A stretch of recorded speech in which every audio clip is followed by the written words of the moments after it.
Hello mga loves! Ako po si Nanay Tracy, single mom here in Japan. I-pick upin ko na yung nabili ko lang na 500 pesos sa online shop. Tada! Treadmill! Napakaswerte! Aba, hindi lang basta room run. Aba, heavy duty ito. Yung mga ginagamit sa mga gym. Yung malalaki. Kaya nga ito nga Sa sobrang laki, wala na kami maupuan ni Bunso. Buti na lang may kaibigan ako malaki ang sasakyan. Hindi ko naman talaga in-expect na ganito pala kalaki tong treadmill na to. Kami tuloy ni Bunso, siksikan. At buti na rin, sinamahan na rin ako ng kapatid ko. Dahil din sa pinag-pick upan namin, hindi mo to pwedeng hindi i-disassemble. Dahil nga po, ang laki-laki. At hindi talaga kakasya sa sasakyan. At mabigat pa sa akin. Kaya thank God na lang at meron akong katukayo. At kapatid ko na rin ang nag-assemble. Iba talaga ang nagtatrabaho sa Gemba. Lahat, anak. Pero syempre, tumulong din ang aking dalawang poging anak. Ito nga't nakipagharutan pa sa kanilang tito.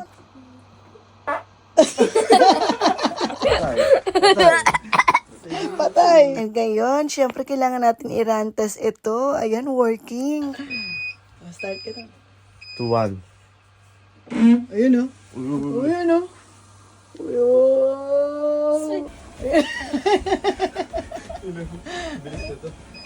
Okay, effect, Mike. Panglaning tayo, di ba? Oh, di ba? Bil-bil pa dito nakikita. Emergency! Bil-bil. Emergency!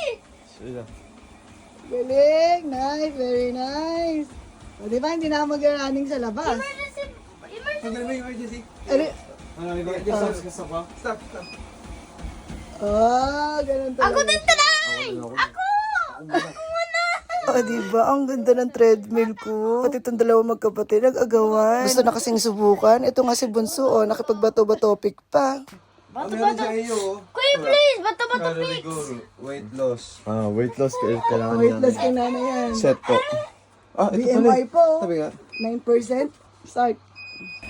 Wow, umaangat. At grabe, may incline pa to. Yung parang talagang nasa gym, yung pwedeng umangat na kahit walking lang yung ginagawa mo kasi pataas, kaya merong puwersa. Na sure talaga na mag-burn fats ka. Ang galing, di ba? So, hindi na nagpapigil si Kuya Love, siya naman din daw. At ayun, aliw na aliw. Dahil pag sa labas kami tumakbo ni Kuya Love, naiiwan ako dahil ang bilis ng facing niya. Buti na lang talaga, nakita ko to sa online shop. Ang main reason kasi nag-running ako sa labas. Tapos madalas na umulan, kaya minsan basta ako pag uwi, kaya naisipan ko na maghanap sa online. Madaling araw kasi nung tumingin ako. Abay, kakapost lang nung may-ari. Nung nakita ko nga, 1,000 yen, hindi pa ako naniwala. Akala ko nga sira. Pero nung binasa ko yung details, lahat working. At almost new pa nga. Kaya dali-dali kong binili talaga agad. Tapos tsaka ko nalang chinat yung may-ari. Ang tingin ko nga kaya nila binenta to dahil itatapon na nila. Dito kasi sa Japan, once na nagtapon ka, may bayan. Kaya instead na itapon ng mga Japanese, binibenta na lang nila sa murang halaga. Kaya panalo talaga ako dito. At dahil nung sinerch ko din tong maker na to, pati tong brand na to, abay nung nakita ko, alam niyo ba kung magkano? 20 kalupad plus ang brand new. So, sa Pilipinas, mga 90,000, ganon. Kaya talaga sobrang swerte.